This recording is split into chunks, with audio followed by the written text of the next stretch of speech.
today. So Andy and I get to run the clinic ourselves, and I'm really, really excited. I train different than I think most people in the country, and Josh gave me free rein to kind of mix it up and really teach you guys about my training and the technique and the stroke drills that I do. So if you've done a Breakout swim clinic before, it will be a little bit different. Add a little bit of my own flair to it. So we're going to start off, since I know everybody's kind of cold, we're going to do a little bit of a dry land stretching session first down here, and that's a big part of my training, is staying in shape and training on the land. You can only be in the water so much, and a lot of our training in our daily lives are on dry land. And so we're going to start off with that, and then we'll still do the freestyle and backstroke first, take a little lunch break, healthy snack, and then fly, yay, and breaststroke after that. And I will do my best to help all of you breaststrokers. Not really my specialty, but I'm sure I have some good tips for you guys as well. As she said, my name's Dana Vollmer. I started swimming when I was just 5 years old, doing summer league, and I did basketball and track and volleyball and all other sports until I was in 8th grade, and that's kind of when I decided to focus on swimming. But through my career, I made the Olympic trials when I was 12. I've been to every international competition available for the U.S., the Goodwill Games, Pan American Games, World University Games, Pan Pacific Championships, World Championships, and now 2 Olympics. And the national team became my second family, and they're my friends, they're my social group, they're who I want to hang out with, and what an amazing group to hang out with. Everyone has great goals, they challenge themselves academically. That's how I balanced swimming and social life, was the swim team kind of became my social life, and I still had friends that weren't swimmers, and that's kind of a nice balance to have too. They don't all smell like chlorine. It's a lovely smell, but you have to deal with that every day. Josh always says, there's a couple great things about being swimmers. One, we're all extremely clean because we do smell like chlorine and we're in the pool all the time, and we're the prettiest athletes. Swimmers are known for having great bodies, and we stay in shape, and you have to work really hard, and we're the smartest sport. Yay! Swimmers have to be extremely dedicated. We get up in the morning, we train, we go to school, we train in the afternoons.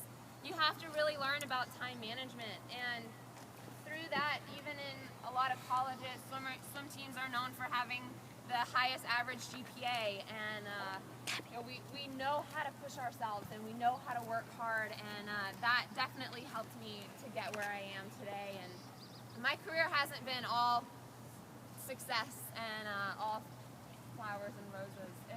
It's challenging. It's hard, and that's what makes winning mean that much more. It's not just going to be fun and easy the whole time, and winning a medal wouldn't mean as much to you if you didn't put in that kind of effort. And I made an Olympic team, my first Olympic team, in 2004. I was only 16 years old, and we won a gold medal and set a world record. And it was absolutely incredible, guys. And standing on that podium and hearing the national anthem being played and seeing the U.S. flag, and it was an image for a very, very long time. Anytime I heard the national anthem, that's what I saw. I could see the pool, I could see the stands, I knew exactly where my parents were sitting, and that drove me to want that again. And 2008, going to the Olympic trials, I mean, we, as swimmers, we train for 4 hard years, and it comes down to one meet, to one race. Doesn't matter how you do the rest of the 4 years in between. At Olympic trials, you have to do it on that day. And talk about pressure. I mean, how many of you get nervous?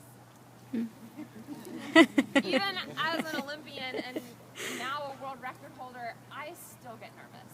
And what I've really worked hard on recently changing how I think about nerves. Instead of saying, oh no, I'm nervous, I'm supposed to not be nervous, this is bad, it's, oh good, I'm nervous. That means that your body is ready to go, and it's ready to perform, and it's ready to do something that you never expected that it could. And instead of dwelling on the fact that you have butterflies in your stomach, or I get super shaky, and so I'll be behind the blocks even, and you know, you kind of hide it. I like shaking. Nobody can really tell that my hands are actually doing this. You know, but just breathing and calming myself down and just saying that that's my body being ready to go. But going into 2008, I didn't make the Olympic team. I missed making my second Olympic team as in one race as close as 300ths of a second. And just knowing to myself that, oh, that's one harder kick. That's slightly better on a flip turn. And knowing that I had gone into that race and I hadn't yet changed my thinking about nerves. And you know, I had put so much outside pressure on myself. I was thinking more about what happened if I didn't win. What happened if I didn't make an Olympic team? Would I be letting down my parents? Would I be letting down my hometown? And I was almost paralyzed going out at the Olympic trials. Going out for my 100 free, it was my last chance to make the team, and I was almost in tears. And that's no way to get in and perform. And I think it took me missing the team in 2008 to realize that I couldn't do it like that. I had to come back to the little 12-year-old girl that just liked to beat my friend to the end of the pool. And I had to tap back into that and find that love for the sport. And in 2008, I had a lot of injuries as well. And so I had to look at myself and decide that I needed to be healthy. I worked on my diet. I got better sleep at night. I worked on the small things that I'm going to work on with you guys on the land. And one of the biggest things that I worked on that has really helped my swimming is my posture. I want everyone to think about how you're sitting. Are you helping your swimming, or are you hurting your swimming? So we ask our bodies to perform at the highest level possible, and that comes from being in line. We talk about streamlines, we talk about body position for freestyle and in fly. And what do we teach it to do most of the day? We teach it to be like this, or we're at a desk and we're writing, or we're carrying those heavy school backpacks, and then we expect it to all of a sudden be able to perform correctly. It's those little things that can really make a difference, because I don't know how many hours you guys practice during the day, but I practice about 6 hours. Not all of that is in the pool, probably about four hours in the pool every day. Out of 24 hours in a day, that's 20 hours that I could be helping my swimming, that I don't think most of the world is. And it's those little things, it's the sleeping right, it's the stretching, it's the using your backpack to actually help you get better instead of making you get worse. And not making the team in 2008, I realized all those things, that's how I could get better, that the rest of the world wasn't. I do a lot of my training in the ocean. I do a lot of my training out of the pool. The training that I do in the pool, so if I'm only in the pool for 4 hours, then I'm going to do the very best that I can those 4 hours. I'm going to push aside the thoughts I have of homework, of what happened that day at school, what I need to do later in the night. I'm going to be there in the pool. It's not that much time, and you've got to get as much as you can out of it. And going into leading up to this year, I mean, I didn't have any injuries. I was putting the right food in my body. I felt great. And every practice that I did, I got better at something. And people always talked to me when I was younger about setting really high goals. And even when I was 12, I said I wanted to go to the Olympics. But setting super high goals, while I think that it's great because you need to, but it can seem a little daunting. How do you get there? And what's really helped me in my journey is not only setting those super high goals, but setting little goals every single day. And you know, you can give 100% every day, but if you only have 60% that day, then give 100% of that 60%. And if you're feeling so tired in practice because there's those days. We're not going to be the superstar every day in the pool. It's about getting better at something. Get better at your turns that day. Instead of falling apart, hold on to your technique that day. Like, set those little goals so that you're getting better at something every single day, and then that's how you reach that big goal. You're slowly going to chip away at how to get there. So going into this year, I set those small goals, and I didn't necessarily think every day, what do I want to do at the Olympics? Because that's what I did in 2008. It was, how many events was I going to make?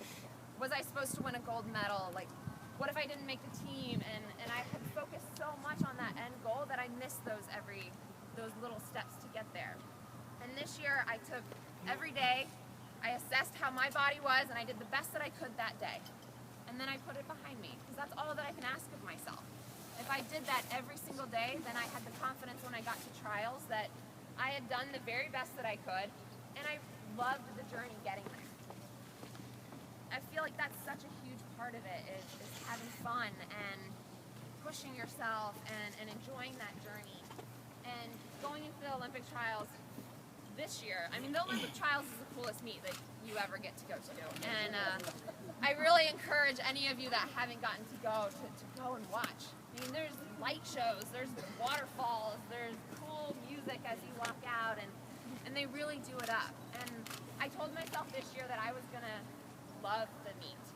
And I was going to take all of that in, and instead of being scared from it, I was going to have fun with it. I mean, how many meets do you get to go where they have waterfalls and fireworks? And I mean, just to take that in is excitement. And with my 100 butterfly, I made the decision that I wanted to be a 55. And no woman had ever been below 56 seconds. And people would tell me, I'm supposed to take prelims to just make it in to finals. And at semifinals, I'm supposed to just give the effort to make it into finals so that I save energy and I can have that breakout swim at finals. And honestly, that didn't make any sense to me. I'm trying to go faster than any woman had ever gone before. I need to practice trying to do that. And so I took prelims and I try to get into that mindset. I feel like it's practicing what you want to do at the end. And I told myself I'm going to go for the world record every single swim that I had. And honestly, guys, each 100 fly that I did, the 3 that I did at the Olympic trials, the 3 that I did at the Olympics, they all felt different. I learned something new every single time that I swam. And through that process, that's how I ended up breaking the world record at the end. And so I challenge you guys to every time that you get up there and race, put yourself in that mind frame and practice dealing with those nerves. Practice trying to go as fast as you can, and that's how you're going to get better and better and better. And the prelims race at the Olympics, it's prelims, and prelims hurt sometimes a little bit more. You got to get the cobwebs out, but I still went for it. And that first 50 for my 100 fly felt super smooth, and then I built in that last 50, and I missed the world record by a couple tenths, and